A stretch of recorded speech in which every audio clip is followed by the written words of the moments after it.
नमस्कार। सुबह के 11 बज रहे हैं। दूरदर्शन मध्य प्रदेश के इस विशेष समाचार बुलेटिन आपका जिला आपकी खबर में आपका बहुत बहुत स्वागत है। मैं हूं संजय। हमारे इस खास बुलेटिन में हम प्रदेश के विभिन्न जिलों की खबरों से आपको कराएंगे रूबरू, लेकिन उससे पहले देख लेते हैं इस बुलेटिन की खास खबरें। प्रधानमंत्री नरेंद्र मोदी कल आएंगे मध्य प्रदेश। अशोकनगर के ईसागढ़ में गुरुजी महाराज मंदिर में करेंगे दर्शन पूजन। आनंदपुर धाम में आयोजित कार्यक्रम में जनता को करेंगे संबोधित। केंद्रीय सड़क परिवहन और राजमार्ग मंत्री नितिन गडकरी बदनावर दौरे पर। उज्जैन बदनावर हाईवे का लोकार्पण और विकास परियोजनाओं को शिलान्यास करेंगे। रोजगार और उद्योगों के लिए नई कनेक्टिविटी से धार जिले में होगा बड़ा विकास। केंद्रीय दूरसंचार मंत्री ज्योतिरादित्य सिंधिया ने गुना में 44 करोड़ रुपए की लागत से बनने वाले गौ अभयारण्य और अनुसंधान केंद्र का किया भूमि पूजन।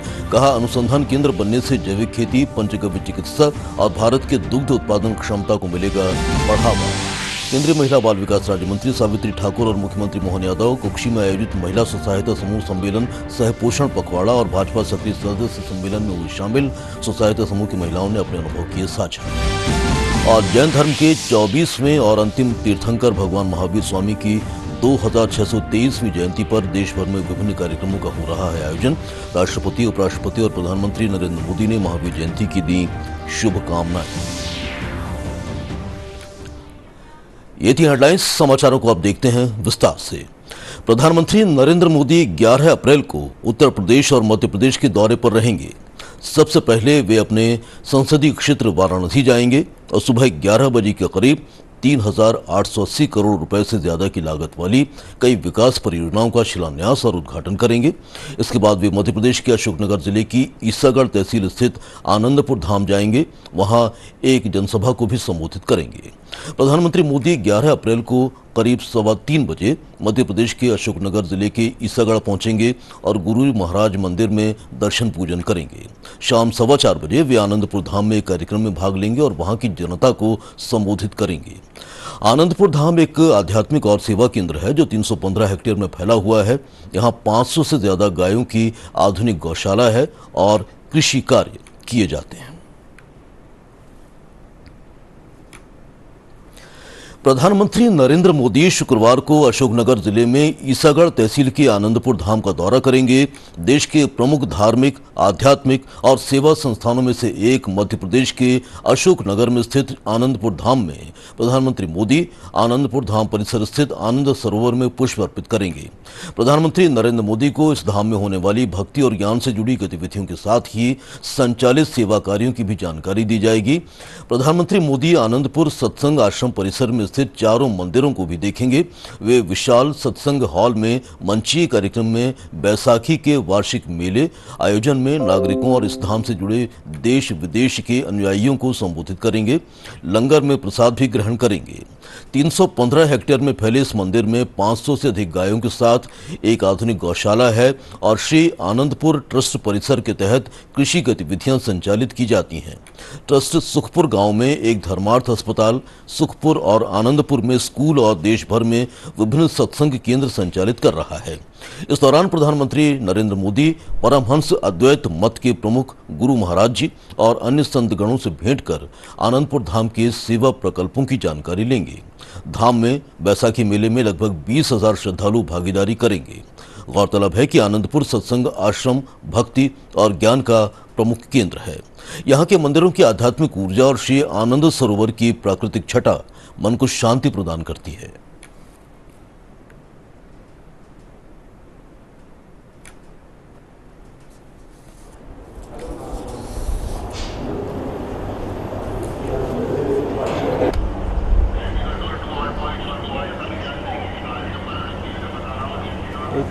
सर, हमारे देश के प्रधानमंत्री पहली बार आनंदपुर में आ रहे हैं। हमारे आनंदपुर का भी इससे नाम बढ़ेगा, लोगों में जाएगा, इससे देश में भी जाएगा और विदेश में भी आनंदपुर का नाम बढ़ेगा। इससे बहुत बड़ी खुशी है, हमें भी है, आनंदपुर वासियों को भी है, महात्माओं को भी है, सभी को बहुत खुशी है। इससे काफ़ी खुश हैं महात्मा लोग, जहाँ के जितने भी हमारे आनंदपुर के भाई हैं, महात्मा जी हैं, वो इस देख के बहुत खुश हैं कि प्रधानमंत्री जी आ रहे हैं, कि हमारे यहाँ आनंदपुर में आ रहे हैं। आसपास के लोग भी मैंने देखा काफ़ी उनके भी अच्छा उनके विचार है कि प्रधानमंत्री जी आ रहे हैं, बड़े खुश हैं। सर आनंदपुर आश्रम जैसे काफ़ी देर से यानी कि लोग आते हैं अपनी श्रद्धा भावना के लेके आते हैं, जैसे आते हैं स्नान करते हैं, स्नान होता है, प्रवचन होते हैं श्री गुरु महाराज जी के। यहाँ के एक अलग आनंद शांति मिलती है मन को।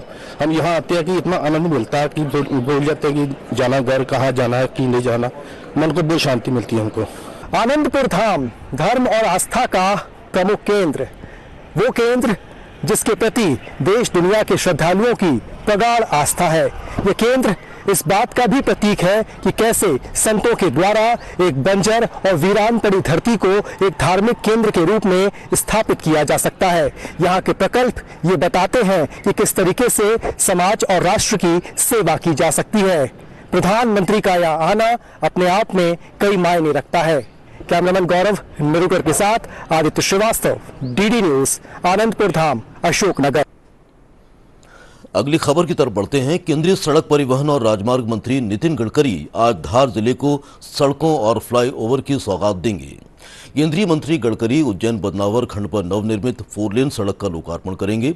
इसके अलावा उज्जैन गरुड़ के खेड़ा खजूरिया से सुहागड़ी तक 46 lane greenfield highway, Ujjain Garud के सुहागड़ी से बर्डिया अमरा तक 46 lane greenfield highway, Jirapur Susner Madhya Pradesh और राजस्थान बॉर्डर खंड पर पेव्ड शोल्डर के साथ 2 लेन सड़क और बाकानेर घाट पर पेव्ड शोल्डर के साथ 3 लेन सड़क का भी लोकार्पण करेंगे। इस अवसर पर मुख्यमंत्री मोहन यादव, केंद्रीय मंत्री सावित्री ठाकुर समेत अन्य गणमान्य नागरिक उपस्थित रहेंगे।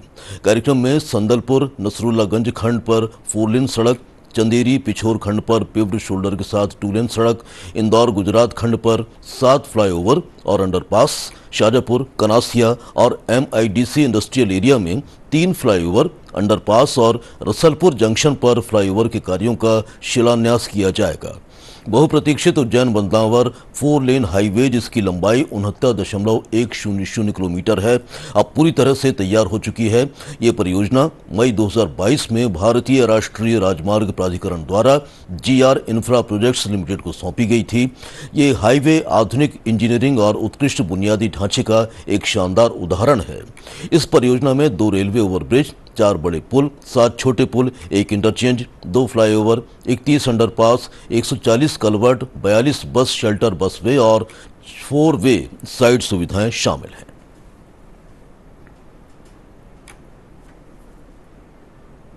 अगली खबर खंडवा से है। खंडवा जिला अस्पताल में प्रधानमंत्री सुरक्षित मातृत्व अभियान के तहत स्त्री रोग विशेषज्ञों द्वारा हाई रिस्क गर्भवती महिलाओं की जांच कर शिविर लगाकर उपचार किया गया। शहरी और ग्रामीण क्षेत्र से बड़ी संख्या में गर्भवती महिलाएं खंडवा जिला अस्पताल पहुंची, जहां उनका जिला अस्पताल के स्त्री रोग विशेषज्ञ द्वारा जांच कर निःशुल्क दवाइयां दी गईं। इस अभियान के तहत प्रसव पूर्व देखभाल की गुणवत्ता और संस्थागत प्रसव को बढ़ावा देने के उद्देश्य से गर्भवती महिलाओं की प्रसव पूर्व जांच, निदान और परामर्श सेवाओं की उपलब्धता की दृष्टि से प्रधानमंत्री मातृत्व सुरक्षित अभियान चलाया जा रहा है, जिसमें हाई रिस्क गर्भवती महिलाओं की पहचान जैसे एनीमिया, उच्च रक्तचाप, शुगर, पूर्व सिजेरियन प्रसव, जुड़वा बच्चे जैसे समस्याओं से ग्रसित गर्भवती महिलाएं हाई रिस्क की श्रेणी में आती हैं। इनकी काउंसलिंग कर स्वास्थ्य के प्रति जागरूक रहने, पौष्टिक आहार लेने और संस्थागत प्रसव कराने की समझाइश दी गई।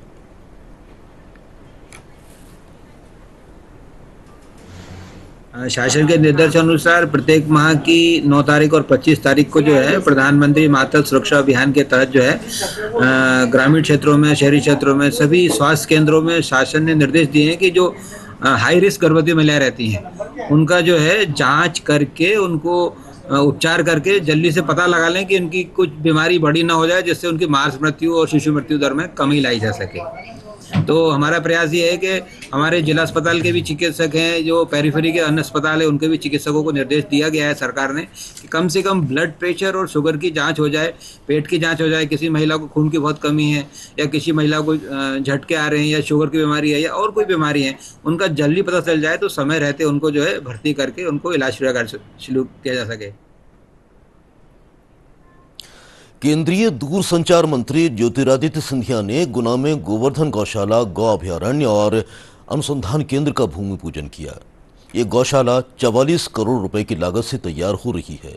नेशनल हाईवे 46 के खड़ेश्वरी मंदिर के पास 5 गांव में आयोजित इस कार्यक्रम में केंद्रीय मंत्री के अलावा राष्ट्रीय स्वयंसेवक संघ के अखिल भारतीय गौ सेवा प्रमुख अजित महापात्रा अतिथि के रूप में शामिल हुए।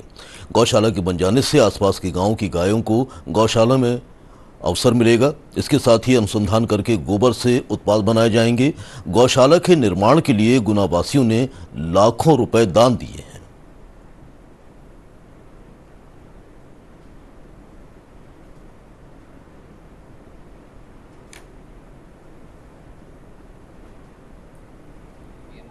बनने जा रहा है। मैं अजीत जी को अपने दिल के गहराइयों से धन्यवाद अर्पित करना चाहता हूँ कि ये शुरुआत उन्होंने कुनार अशोकनगर में भी की।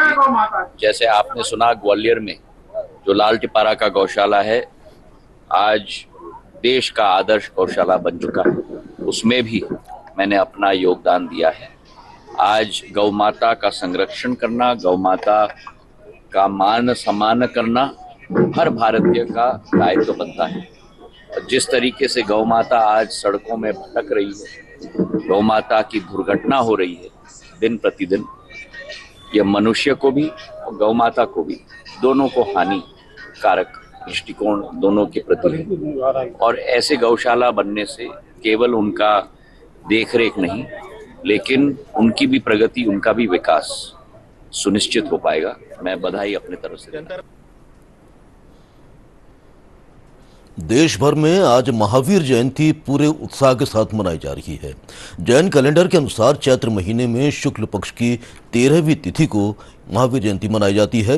धार्मिक ग्रंथों के अनुसार महावीर स्वामी का जन्म 599 ईसा पूर्व कुंडल ग्राम में हुआ था, जो वर्तमान में बिहार के पटना के पास है। राष्ट्रपति द्रौपदी मुर्मू, उपराष्ट्रपति जगदीप धनखड़ और प्रधानमंत्री नरेंद्र मोदी ने देशवासियों को महावीर जयंती की शुभकामनाएं दी हैं। इस वर्ष जैन धर्म के 24वें और अंतिम तीर्थंकर भगवान महावीर की 2623वीं जयंती मनाई जा रही है। राष्ट्रपति द्रौपदी मुर्मू ने सोशल मीडिया हैंडल एक्स पर लिखा, महावीर जयंती के अवसर पर सभी देशवासियों, विशेषकर जैन समुदाय के सभी लोगों को हार्दिक बधाई और शुभकामनाएं। अहिंसा और शांति के साक्षात स्वरूप भगवान महावीर ने मानवता को त्याग, सत्य और अपरिग्रह की राह दिखाई। आइए हम सब उनके दिखाए मार्ग पर चलते हुए समस्त विश्व के कल्याण के लिए कार्य करने का संकल्प लें। उपराष्ट्रपति जगदीप धनखड़ ने एक्स पर लिखा, महावीर जयंती के शुभ अवसर पर हार्दिक बधाई। भगवान महावीर की शाश्वत शिक्षाएं अहिंसा, सत्य और अपरिग्रह एक अधिक दयालु और सामंजस्यपूर्ण दुनिया की ओर हमारा मार्ग रोशन करती रही हैं। इस महावीर जयंती पर आइए हम आध्यात्मिक अनुशासन, आत्मसंयम और सार्वभौमिक करुणा को अपनाते हुए उनके जीवन और आदर्शों से शक्ति प्राप्त करें।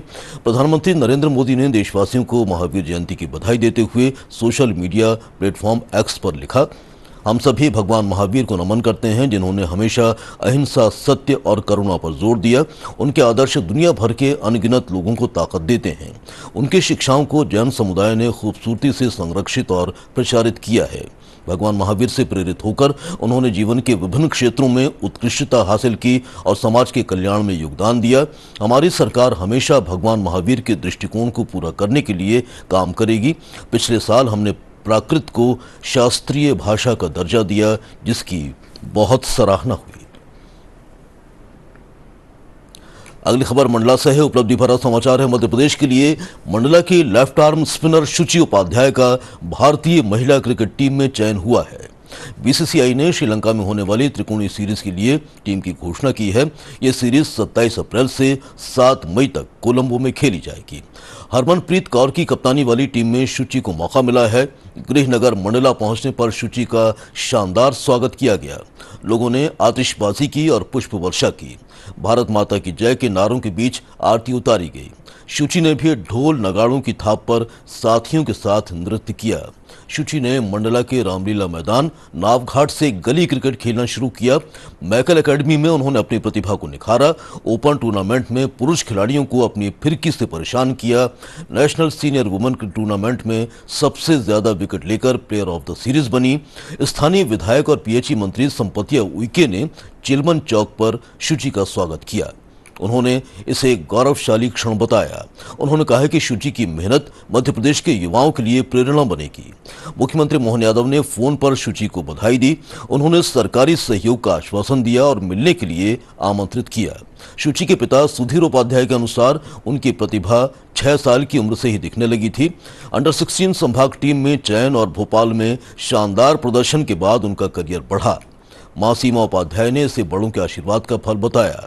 शुचि ने अपनी सफलता का श्रेय परिवार और साथियों को दिया। उन्होंने मेहनत को सफलता का मूल मंत्र बताया।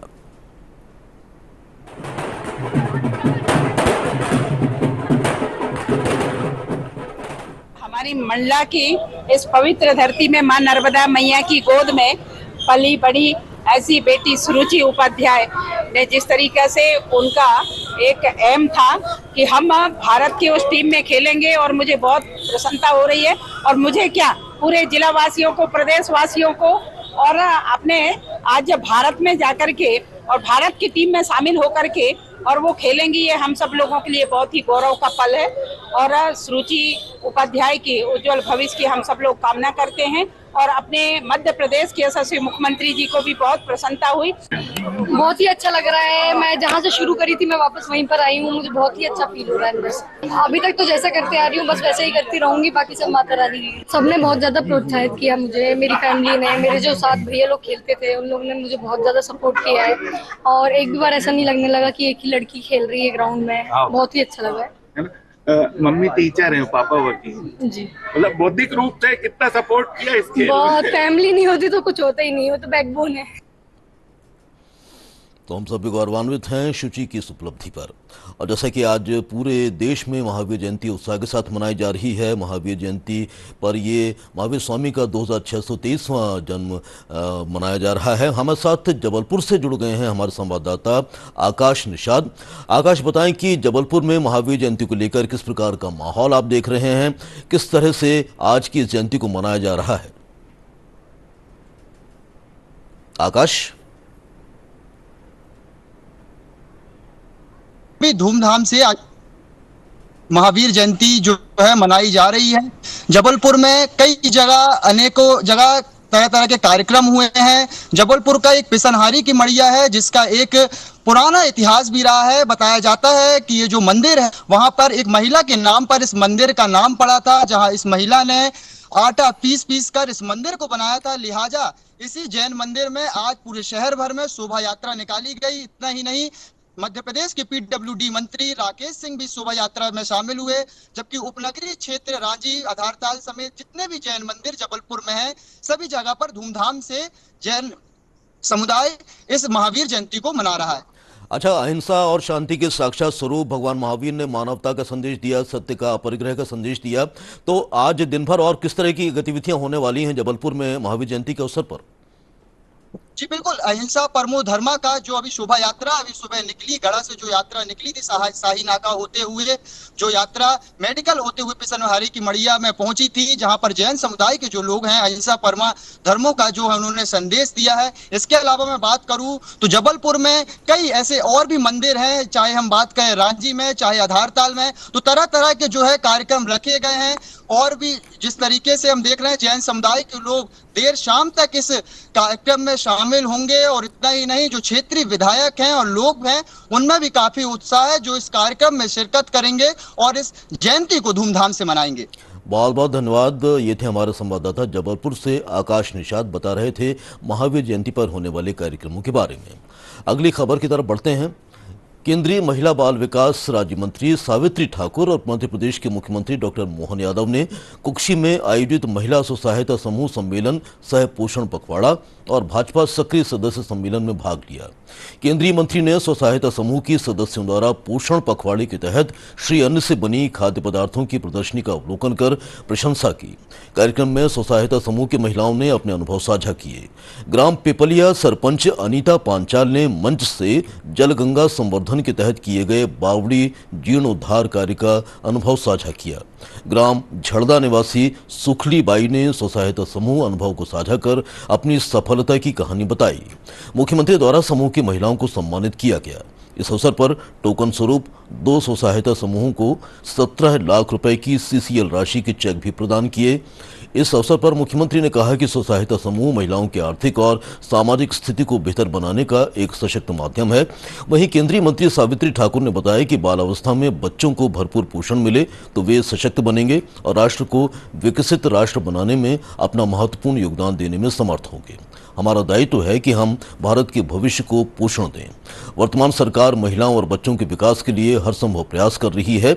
इसके पहले केंद्रीय राज्य मंत्री श्रीमती सावित्री ठाकुर और मुख्यमंत्री डॉक्टर मोहन यादव ने भाजपा सक्रिय कार्यकर्ता सम्मेलन में भाग लिया और कार्यकर्ताओं को संबोधित किया।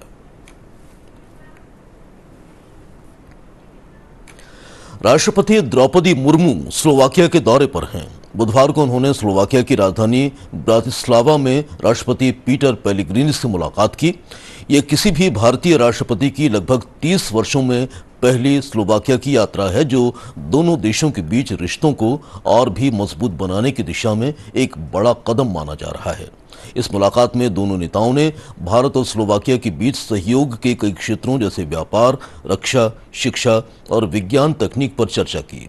उन्होंने आपसी सहयोग को और आगे बढ़ाने की बात कही। बैठक के दौरान प्रतिनिधिमंडल स्तर की वार्ता भी हुई, जिसमें भारत की ओर से राज्यमंत्री नीमूबेन जयंतीभाई बांभनिया, सांसद धवल पटेल और संध्या रे समेत वरिष्ठ अधिकारी शामिल हुए। इस दौरान 2 अहम समझौतों का आदान प्रदान भी किया गया। वहीं स्लोवाकिया पहुंचने पर राष्ट्रपति द्रौपदी मुर्मू का भव्य स्वागत किया गया। प्रेसिडेंशियल पैलेस में उन्हें गार्ड ऑफ ऑनर दिया गया और एक स्थानीय जोड़े ने पारंपरिक तरीके से ब्रेड और नमक से उनका स्वागत किया। संयुक्त प्रेस वार्ता में राष्ट्रपति द्रौपदी मुर्मू ने बताया कि भारत और स्लोवाकिया के बीच व्यापारिक रिश्ते भी लगातार मजबूत हो रहे हैं। हाल ही के वर्षों में व्यापार और निवेश में अच्छी बढ़ोतरी भी हुई है।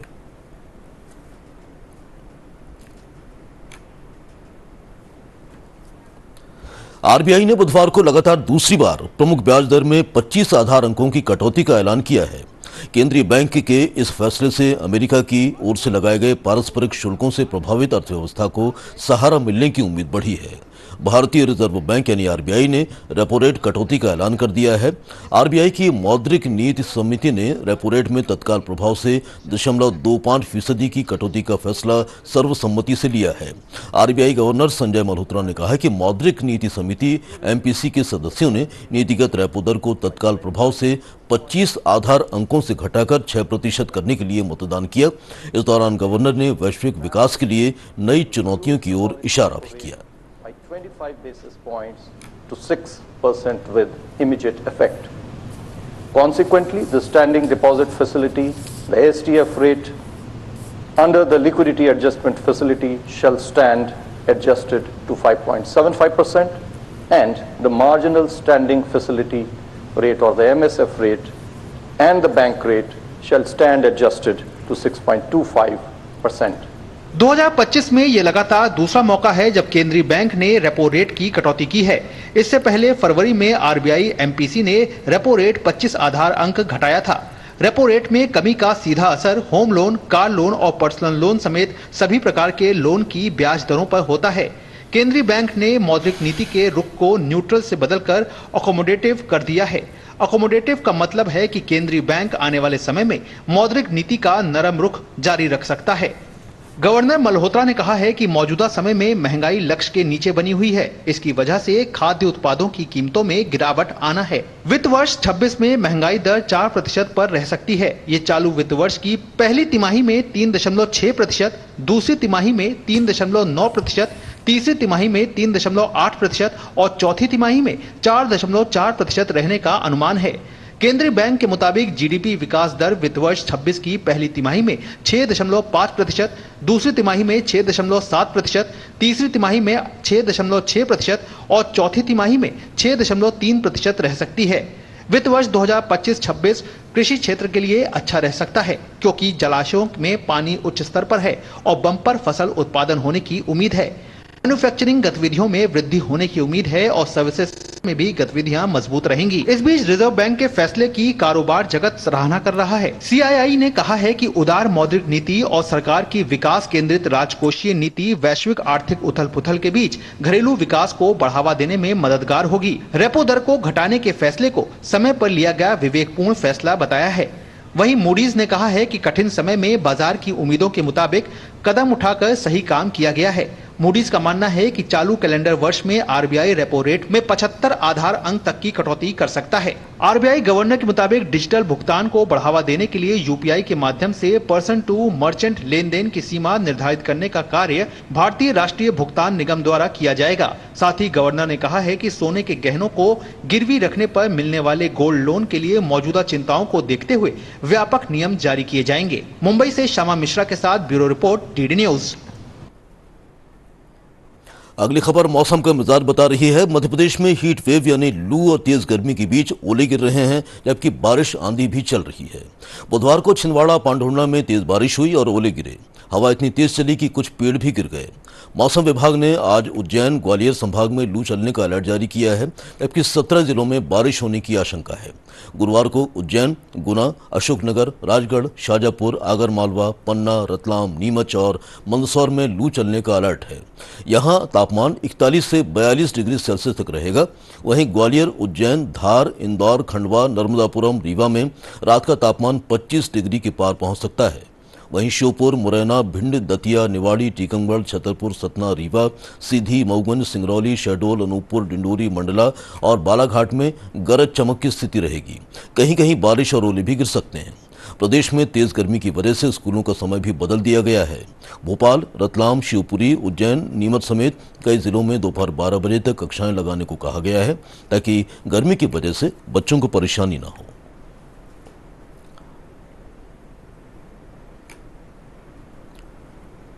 World audio visual and entertainment summit waves पहला वैश्विक मंच है जो भारत को मीडिया, मनोरंजन और प्रौद्योगिकी के लिए एक वैश्विक केंद्र के रूप में स्थापित करने के लिए अग्रसर है।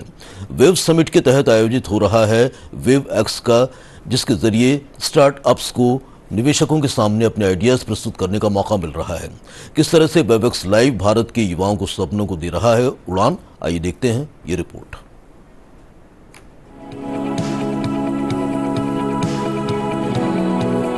कोई भी आर्टिस्ट बिना प्लेटफॉर्म के बड़ा नहीं होता और वेव्स वो प्लेटफॉर्म है जो आपको बड़ा बनाएगा। वेवएक्स लाइव एक ऐसा मंच जो स्टार्टअप्स को जोड़ता है देश विदेश के दिग्गज निवेशकों से। भारत सरकार और IAMAI द्वारा आयोजित वेवएक्स लाइव वेव समिट का एक प्रमुख हिस्सा है। यहाँ AR, VR, gaming, animation, generative AI और डिजिटल कंटेंट के क्षेत्र में काम कर रहे स्टार्टअप्स को मिल रहा है मंच अपने आइडियाज को ग्लोबल सक्सेस स्टोरीज में बदलने के लिए। हम स्टार्टअप्स जो मीडिया और एंटरटेनमेंट सेक्टर की स्टार्टअप्स हैं, हम उनको फंडिंग प्रोवाइड कराएंगे। जो निवेशक हैं हमारे, प्राइवेट निवेशक हैं, वेंचर कैपिटलिस्ट हैं, एंजल इन्वेस्टर्स हैं, उनसे हम इनको निवेश दिलवाएंगे। साथ ही साथ इनको मेंटरशिप भी दिलवाई जाएगी। इसमें वेवएक्स में हमारा फोकस मीडिया एंटरटेनमेंट स्टार्टअप्स पे है, जैसे कि एनिमेशन है, ग्राफिक्स है, VFX है, पोस्ट प्रोडक्शन, एडिटिंग, कॉमिक्स और साउंड प्रोडक्शन, इस टाइप के जितने भी रिलेटेड हमारे सेक्टर हैं उनको इसमें और अब देख लेते हैं इस बुलेटिन की हेडलाइंस एक बार फिर। प्रधानमंत्री नरेंद्र मोदी कल आएंगे मध्य प्रदेश। अशोकनगर की ईसागढ़ में गुरुजी महाराज मंदिर में करेंगे दर्शन पूजन। आनंदपुर धाम में आयोजित कार्यक्रम में जनता को करेंगे संबोधित। केंद्रीय सड़क परिवहन और राजमार्ग मंत्री नितिन गडकरी बदनावर दौरे पर। उज्जैन बदनावर हाईवे का लोकार्पण और विकास परियोजनाओं का करेंगे शिलान्यास। रोजगार और उद्योगों के लिए नई कनेक्टिविटी से धार जिले में होगा बड़ा विकास। केंद्रीय दूरसंचार मंत्री ज्योतिरादित्य सिंधिया ने गुना में 44 करोड़ रुपए की लागत से बनने वाले गौ अभ्यारण्य और अनुसंधान केंद्र का किया भूमि पूजन। कहा, अनुसंधान केंद्र बनने से जैविक खेती, पंचगव्य चिकित्सा और भारत के दुग्ध उत्पादन क्षमता को मिलेगा बढ़ावा। केंद्रीय महिला बाल विकास राज्य मंत्री सावित्री ठाकुर और मुख्यमंत्री मोहन यादव उक्षी में आयोजित महिला स्व सहायता समूह सम्मेलन सह पोषण पखवाड़ा और भाजपा सक्रिय सदस्य सम्मेलन में हुए शामिल। स्व सहायता समूह की महिलाओं ने अपने अनुभव किए साझा। और जैन धर्म के 24वें तीर्थंकर भगवान महावीर स्वामी की 2623वीं जयंती पर देश भर में विभिन्न कार्यक्रमों का हो रहा है आयोजन। राष्ट्रपति, उपराष्ट्रपति और प्रधानमंत्री नरेंद्र मोदी ने महावीर जयंती की दी शुभकामनाएं। तो आपका जिला आपकी खबर बुलेटिन में बस इतना ही। हमारा अगला बुलेटिन मिड डे प्राइम देखिए ठीक दोपहर 2 बजे। तब तक के लिए पूरी टीम को दीजिए इजाजत। नमस्कार।